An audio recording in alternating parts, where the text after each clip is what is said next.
Food security Asia Tenggara bakal lenyap akibat banjir. Biar betul. Banjir. Banjir kilat. Banjir. Banjir. Banjir. Banjir. Apa yang bakal anda lihat ini bukan sekadar ribut atau hujan. Ini amaran awal tentang betapa mudahnya seluruh Asia Tenggara lumpuh hanya dalam satu malam. Masuk sahaja hujung tahun, negara-negara Asia Tenggara seperti Indonesia, Thailand dan Malaysia akan mengalami banjir teruk sehingga menenggelamkan rumah, bangunan serta jalan raya.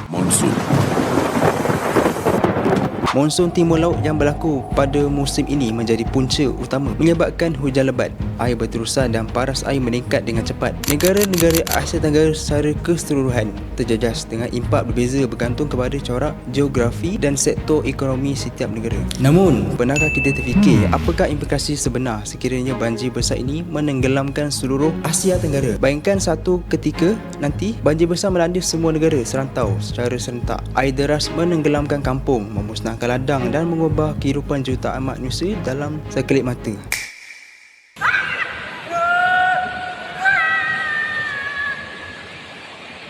Kawasan pertanian tenggelam, tanaman musnah dan ratusan ribu penduduk kehilangan sumber makan.